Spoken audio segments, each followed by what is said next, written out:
같이 교독하겠습니다. 열왕기상 2장 1절에서 4절 말씀 여러분들 주보에 기록이 되어 있습니다.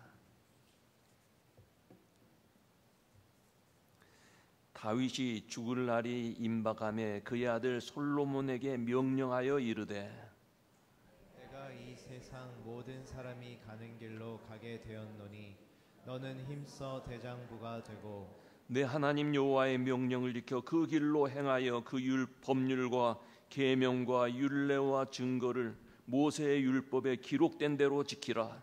그리하면 내가 무엇을 하든지 어디로 가든지 형통할지라. 여호와께서 내 일에 대하여 말씀하시기를 만일 내 자손들이 그들의 길을 삼가 마음을 다하여 진실이 내 앞에서 행하면 이스라엘 왕위에 오를 사람이 내게서 끊어지지 아니하리라 하신 말씀을 확실히 이루게 하시리라. 아멘.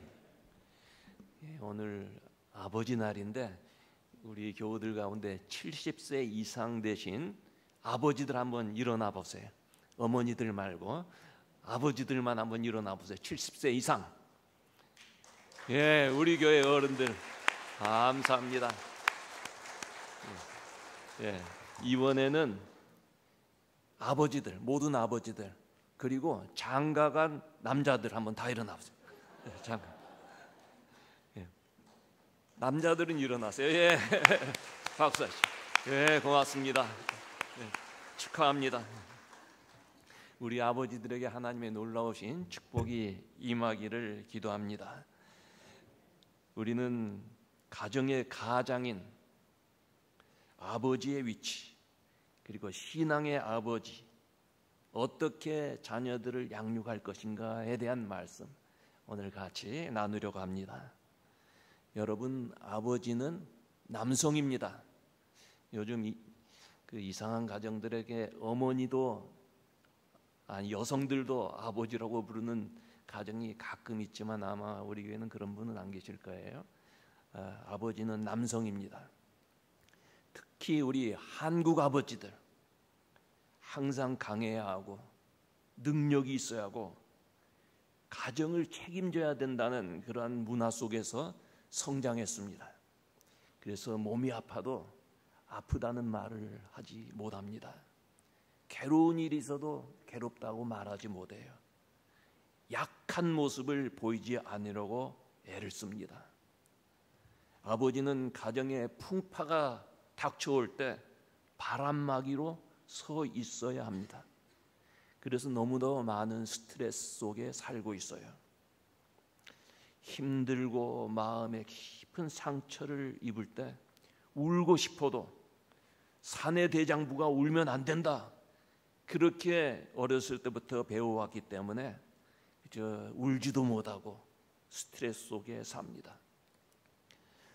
아버지들이 이처럼 어려움을 당하는 것을 바라보면서 이해해주고 그래도 한국에서는 아버지의 권위를 세워줍니다. 그런데 미국에 와서 아버지가 그렇게 살면 자식들이 아버지에게 우리 아버지는 일벌레다. 그리고 왜 아버지는 그렇게 사는지 모르겠어. 계속해서 하루 종일 일하고 지치고 휴가도 가지 못하고 그런 모습을 보면서 우리 아버지는 왜 그렇게 사는지 몰라. 이해하지 못합니다. 그래서 아버지들이 외롭고 소외감을 느낄 때가 많이 있습니다. 너무도 많은 책임감을 갖고 있기에 아버지들 중에는 심한 병에 걸려서 일찍 세상을 떠나기도 하고 또 질병으로 고생하는 분들도 있습니다. 여러분, 우리는 이런 아버지들을 이해하고 존경하고 사랑해야 합니다. 하나님께서 가정을 만들어 주셨어요. 그리고 남편을 가정의 가장으로 세워주셨고 그러한 가정을 하나님께서 복을 주셨습니다. 그런데 여러분, 오늘날 많은 가정이 부서지고 있어요. 그 이유는 아버지들이 가정에서의 가장의 역할을 잘 하지 못하기 때문에 아버지가 가정에서 든든히 서야 가정도 든든히 설 수가 있습니다. 여러분, 아버지가 참 아버지로서의 역할과 또 그 가정에서 해야 할 그런 모습들, 그리고 그 가정을 지켜나갈 모든 과정들, 그것은 아내가 적극적으로 도와줘야 합니다. 아내의 도움이 몹시 필요합니다. 골로새서 3장에 보면 아내들아 남편을 복종하라. 남편에게 복종하라. 이는 주 안에서 마땅하니라. 아내들을 향해서 남편에게 복종하라 그랬습니다.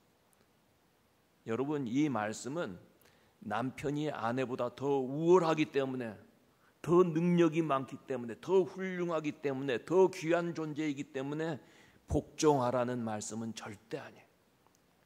남편이나 아내나 하나님 앞에서 다 동등해요. 그러나 여러분, 이 말씀을 주신 것은 가정의 머리가 둘이 되면 가정은 편할 날이 없어요. 결국은 둘로 나눠질 수밖에 없어요. 그래서 가정의 질서를 지키기 위해서 하나님께서는 남편을 가정의 머리로 세우신 것입니다. 그래서 아내들은 남편을 가정의 가장으로 인정하고 순복하고 가정을 잘 지켜나가는 그런 아내들이 되어야 하는 것입니다. 자녀들도 아버지를 존경하면서 아버지 말씀에 절대적으로 순종하고 효도해야 합니다. 특별히 연세 많은 부모님에게는 더욱 효도해야 합니다. 현대는 의학의 발전으로 사람의 수명이 길어지게 되었어요. 그래서 노령화됩니다. 연세 많은 어른들의 수가 점점 많아지면서 또 사회적인 문제도 여러 가지로 생겼어요. 과거에는 청소년 문제가 사회 문제였는데 현대에 와서는 노인의 문제들이 사회 문제가 되었습니다. 여러분, 현대는 물질 문명 시대이고 또 생산력을 중요시 여기는 시대이기 때문에 어른들, 연세가 많은 어른들이 재산이 없거나 생산성이 없는 그런 노인이 되면 천대를 받습니다. 그러나 성경은 너 낳은 늙은 부모를 업신여기지 말라 그랬어요. 자녀들은 부모님이 젊든 연세가 많든 간에 반드시 효도하고 순종해야 합니다. 우리는 아버지를 통해서 이 세상에 태어났고 나를 낳아주신 아버지는 이 세상에 한 분밖에 없는 귀한 분이에요. 어느 책에 보니까 아버지에 대한 글이 적혀 있는데 아버지는 나에게 자전거 타는 법을 가르쳐 주신 분이다. 아버지는 아파도 일찍 일어나시는 분이다. 가족들이 걱정할까 봐 걱정이 있어도 내색하지 아니하시는 분이다. 자식이 보내준 편지를 간직하고 그 편지를 100번씩 읽는 분이다. 딸이 팔짱을 낄 때 행복해 하시는 분이다. 학교 성적이 좋지 않을 때 겉으로는 괜찮아 하시면서 속으로는 화를 내시는 분이다. 자식을 결혼시킬 때 한없이 울면서도 겉으로는 웃는 분이다. 자식이 밤늦게까지 집에 돌아오지 않을 때 어머니는 10번 걱정하는 말을 하지만 아버지는 10번 현관문을 바라보는 분이다. 어떻게 그렇게 잘 표현했는지 모르겠어요. 아버지라고 하는 이름은 너무나 좋은 이름입니다. 여러분 마음속으로 아버지 한번 불러보세요. 아마 마음에 깊은 감동이 있을 거예요. 어떤 사람은 교회에 나와서 기도하면서 하나님을 아버지라고 부르는 것이 너무 좋다는 것입니다. 자기가 어렸을 때 아버지가 세상을 떠나서 아버지 이름을 불러본 기억이 없는데 교회에 나와서 기도할 때 아버지, 우리 연세 많은 어른은 아버지 이렇게 부르는 것이 너무나 좋아서 기도할 때마다 눈물이 난다는 거예요. 얼마나 아버지의 이름이 귀하고 좋은 것입니까? 그런데 여러분, 그렇게 좋은 아버지에게 효도를 잘 하지 못하는 자녀들도 있어요. 불효자들도 있어요. 자녀는 반드시 부모를 존경하며 아버지 말씀에 순종해야 합니다. 그래서 성경에 자녀들아 부모에게 순종하라. 우리 장로님 오늘 기도해 주셨는데 그 말씀대로 부모에게 순종하라. 이것이 옳으니라 그랬어요. 이것이 옳으니라. This is good 그렇게 하지 않고 This is right 그랬어요. 좋고 나쁜 문제를 떠나서 반드시 해야 할 일, 옳은 일이라는 거예요. 자녀가 부모에게 효도하는 것 당연한 일 아닙니까? 그런데도 그 당연한 일을 성경에서 효도하라고 말씀하신 것은 효도하지 않은 자식들이 많이 있기 때문인 것입니다. 효도라는 것이 무엇입니까? 부모님의 마음을 이해하고 그 마음을 기쁘게 해드리는 것 아니겠어요? 자식들은 부모님이 무엇을 좋아하시는지, 무슨 생각을 하고 계신지 관심을 가져야 합니다. 자녀들이 아무리 좋은 음식과 아무리 좋은 보약을 해드린다 하더라도 부모의 마음에 근심을 드린다면 그건 효자, 효녀라고 말할 수가 없습니다. 부모님의 마음을 편안하게 해드리는 것이 효도인 거예요. 그래서 부모님이 말씀하시는 것, 성경에 어긋난 일이 아닌 부모님이 말씀하시는 것은 무조건 예해야 돼. 자식들은 부모님이 말씀하시면 네. 아버지가 아들에게 오늘 좀 바람 좀 쐬자. 밖에 드라이브 하러 나가자. 피곤해서 못해요. 그렇게 하면 안 돼. 무조건 네. 어머니가 야 오늘 날씨도 더운데 국수 해 먹자. 며느리가 국수는 몸에 좋지 않아요. 뚱뚱해져요. 그런 얘기하면 안 돼. 국수 해 먹자 하면 네. 우리 남자 교우들 대답하세요. 오늘 드라이브 한번 가자. 왜 대답 안 해? 다시 한번. 제가 아버지는 아니죠. 아버지 역할을 할게요. 예, 오늘 날씨도 덥다. 90도도 넘는데 우리 자동차 에어컨 틀고 한 바퀴 돌자. 우리 여자분들에게 한번 얘기하겠어요. 얘야 오늘 국수 한번 해 먹자. 대답이 시원치가 않아요. 다시 한번 우리 여자분들 좀 얘야 오늘 냉면 해 먹자. 예, 물냉면. 예. 부모님이 말씀하시면 무조건 예하세요. 예. 부모님에게 효도하고 싶어도 돌아가시고 난 후에는 효도할 길이 없어요. 부모에게 효도해야 됩니다. 여러분 그렇다면 이제 아버지의 입장에서 가장인 아버지의 자세는 어떠한가 생각해 보십시다. 아버지는 순종과 효도만 받는 사람이 아닙니다. 자녀를 믿음으로 양육하고 가정을 믿음으로 지켜주고 그 가정의 제사장이에요. 그래서 가정을 위해서, 아내를 위해서, 자녀들을 위해서 기도할 책임이 있는 거예요. 우리 아버지들은 내가 우리 집, 우리 가정의 제사장이다. 이렇게 기억을 해야 돼.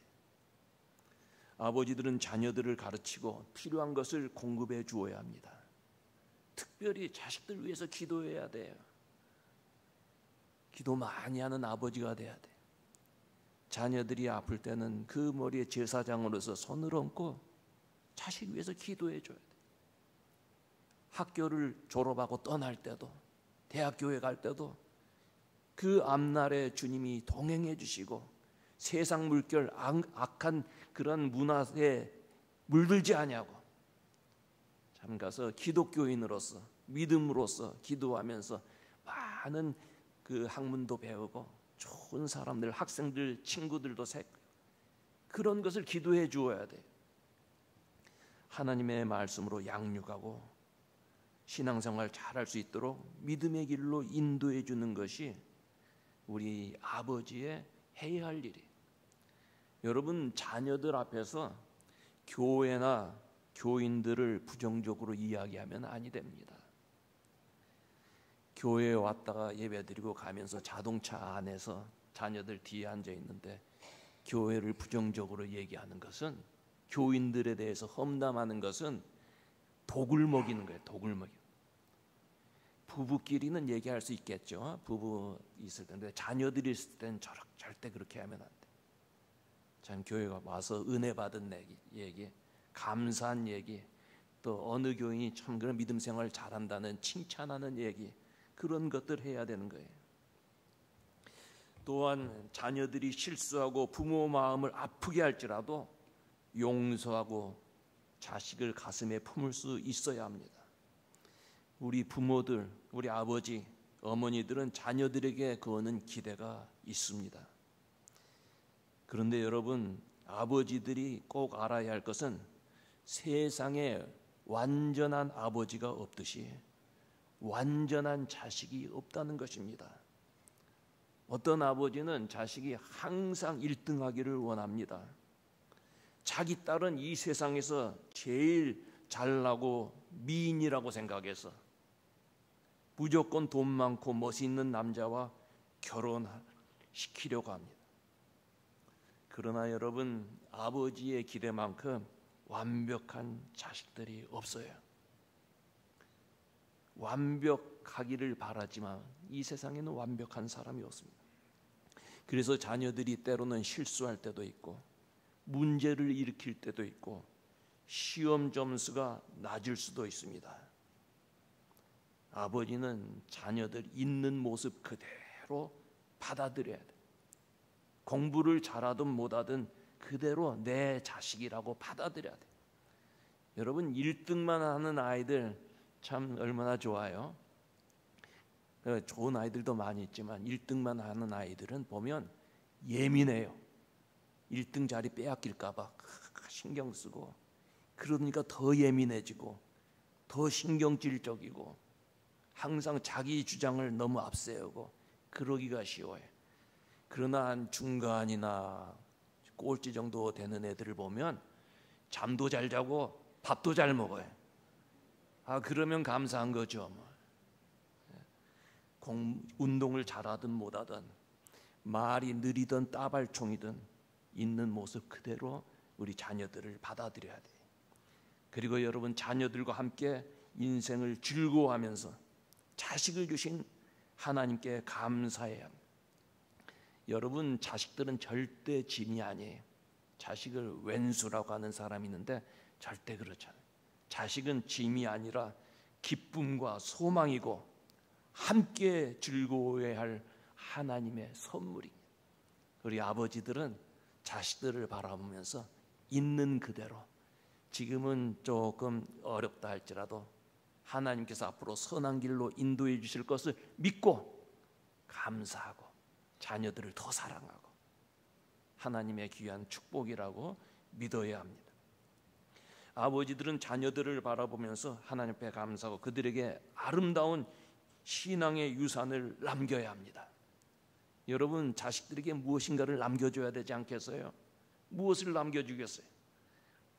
아버지가 아는 지식 남겨줘도 좋습니다만은 현대는 우리가 아는 지식 일주일만 지나가면 벌써 올드 패션이에요.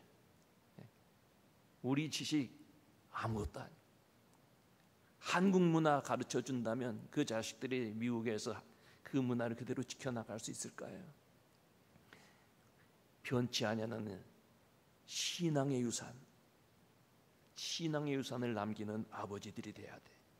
오늘 본문 말씀을 보면 다윗이 아주 파란만장한 인생을 살고 인생의 종말이 다가오는 그 시간에 자신이 인생길에서 얻은 지혜를 사랑하는 그의 아들 솔로몬에게 남긴 유언의 말씀입니다. 마지막 죽음을 앞두고 남긴 유언이라는 말씀이에요. 여러분, 여러분의 인생 마지막 길에 자녀들에게 유언을 남긴다면 어떤 유언을 남기시겠어요? 철학자 소크라테스, 이분은 유언으로 어떤 말씀을 남겼느냐? 이분이 아마 닭 한 마리 외상값이 있었나 봐요. 그래서 그게 늘 마음에 걸렸는데 그 친구에게, 옆에 있는 사람에게 죽음 전에 여보게 닭 한 마리 외상값 좀 갚아주게, 그리고 세상을 떠났어요. 또 조지 버나드 쇼라고 하는 사람이 있어요. 이 사람도 이제 마지막 운명을 앞두고 어떻게 마지막 말을 남겼느냐면, 우물쭈물하다가 내 인생 이렇게 될 줄 알았지, 그렇게 말을 했다. 여러분, 마지막에 어떤 유언을 남기시겠어요? 이스라엘의 위대한 왕, 이스라엘 역사 가운데 가장 위대한 왕, 모든 백성들에게 사랑과 존경받았던 다윗은 아들에게 남긴 그 유언이 세 가지가 있었어요. 먼저는 너는 힘써 대장부가 되라. 그 유언이 힘써 대장부가 되라. 대장부가 된다는 말은 어떤 일이 있어도 두려워하지 않고 비겁하지 않고 가슴을 펴고 당당하게 살려는 거예요. 실패 앞에 좌절하지 아니하고 불의한 이익을 따르지 아니하고 손해를 보더라도 의로운 길에 서 있으라는 거예요. 이것이 대장부라는 거예요.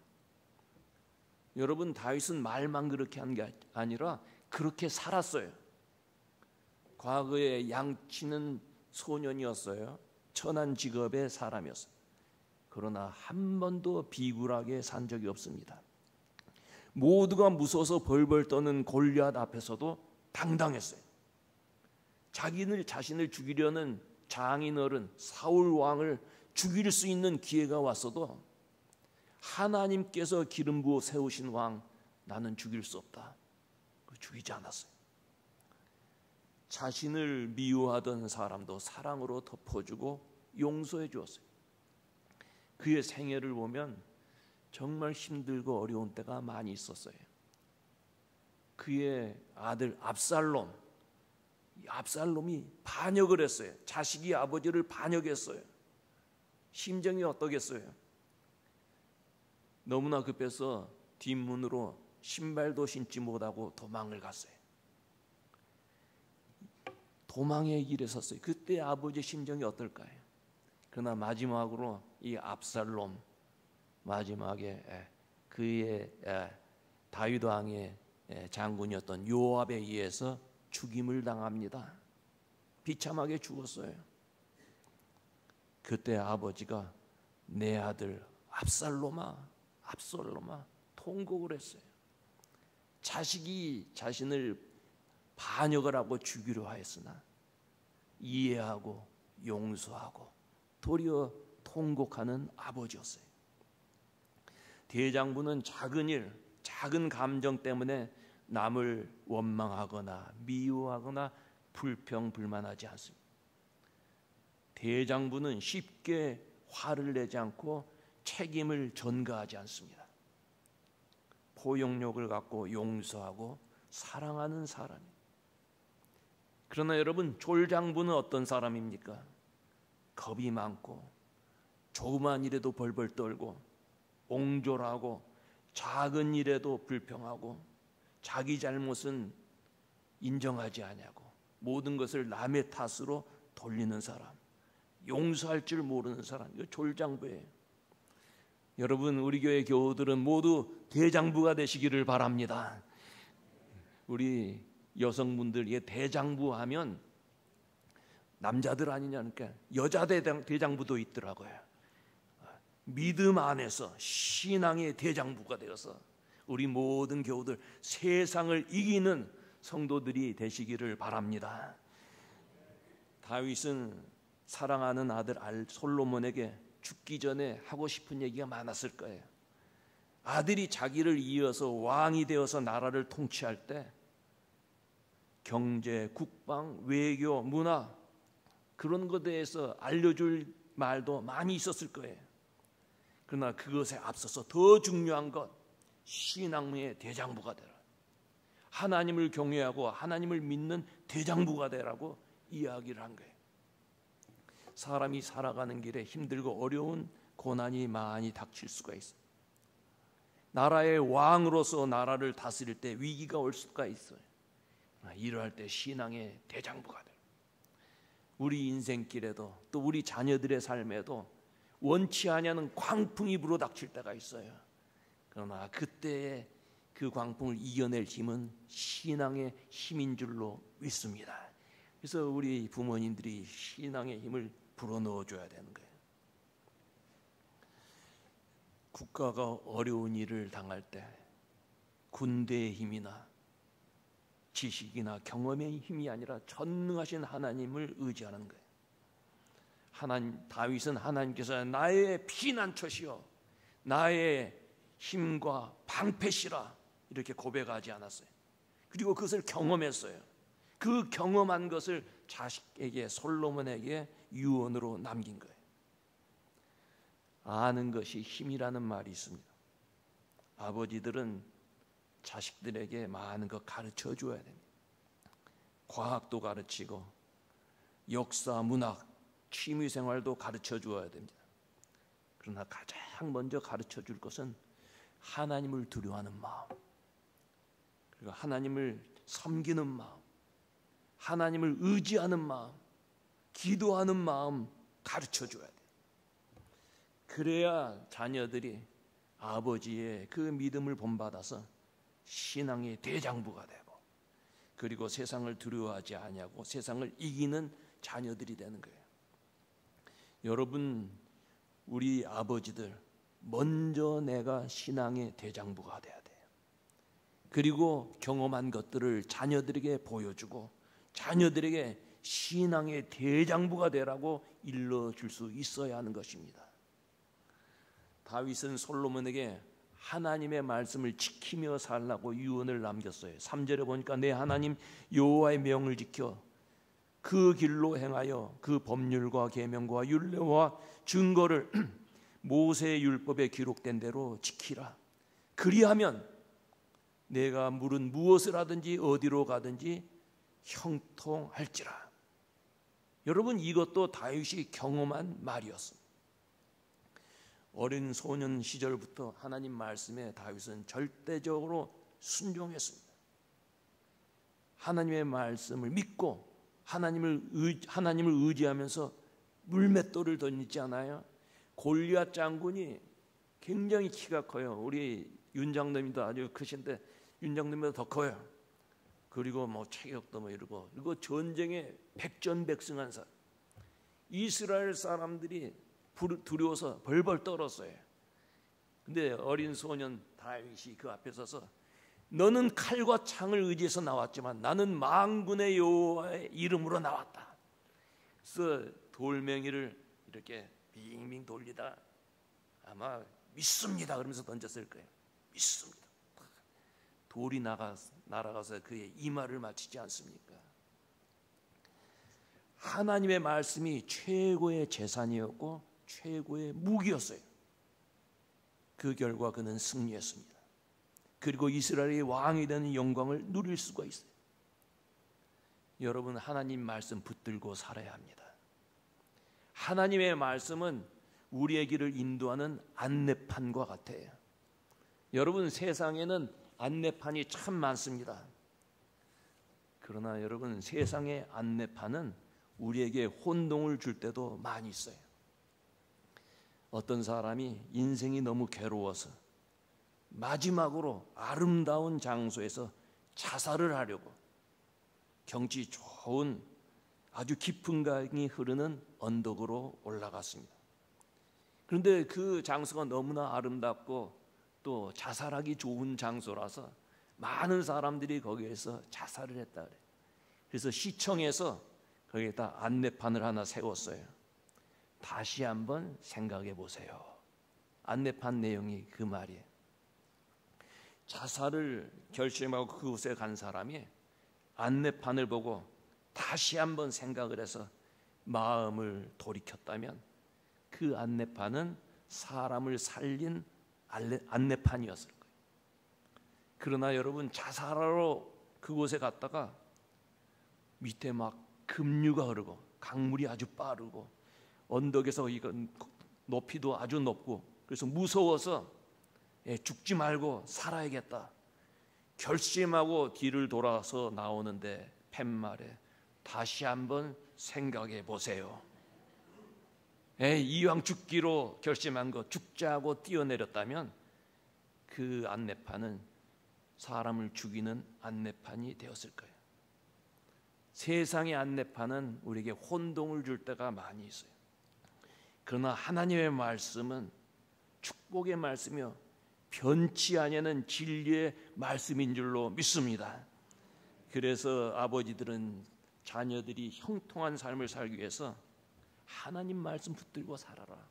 이게 유언이에요. 하나님 말씀 절대 변하지 않아요. 1.1획도 변하지 않은 어떤 세대에 살든지 이것은 진리의 말씀입니다. 성경 말씀 붙들고 살라고 유언을 했어요. 우리 부모님들도 그런 유언을 남길 수 있어야 돼요. 마지막으로 다윗은 아들에게 사람은 모두 죽는다는 것을 가르쳤어요. 1절 2절에 다윗이 죽을 날이 임박하매 내가 이제 세상 모든 사람이 가는 길로 가게 되었나니 세상 모든 사람들이 가는 길로 내가 가게 되었다. 다윗은 자신의 죽음의 날이 다가오는 것을 잘 알고 준비했습니다. 사람이 죽음의 날이 온다는 것을 알고 준비하는 사람, 지혜로운 사람이 끝없이 사는 인생 없어요. 언젠가는 세상을 떠난다. 나에게도 그런 날이 다가온다. 그 날을 준비하자. 지혜로운 사람이에요. 사람이 잘 사는 것도 중요하지만 잘 죽는 것도 중요합니다. 그래서 다윗은 솔로몬에게 죽음이 다가온다. 나에게 죽음이 다가온다.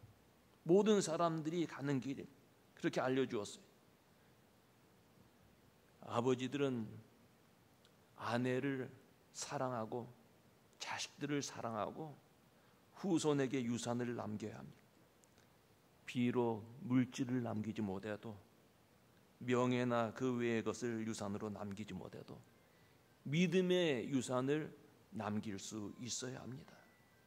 그리고 그 믿음의 유산은 다윗 자신이 체험한 것이었어요. 자신이 체험한 아름다운 신앙의 유산을 남겼다. 그런 면에서 우리 아버지들, 여기 계신 우리 아버지들 믿음 생활 잘해서 체험적인 신앙을 갖고 그 체험을 자식에게 유산으로 남겨주고 증거해야 돼요. 신앙의 대장부가 다 되십시오. 우리 아버지들뿐만 아니라 우리 어머니들도 신앙의 대장부가 되어서 하나님 앞에 영광 돌리고 아름다운 부모님이 되어야 돼요. 아직까지 그렇게 못 살았다 하더라도 늦지 않았어요. 오늘부터라도 신앙의 대장부로서 아버지 어머니로서 살아가면서 그런 신앙 우리 자식들에게 남겨주기를 바랍니다. 주일 아버지 주일 맞이하면서 아내들은 남편을 가정의 가장으로 세워 존경하고 권위를 인정해주고 자식들은 아버지 말씀에 순종하며 효도하는 자식들이 돼요. 특별히 오늘 여기 계신 우리 아버지들 축하하고 하나님의 은혜가 넘치고 그 가정 예수 믿는 주님 모시고 사는 복된 가정들이 되시기를 주의 이름으로 축원합니다. 기도하겠습니다.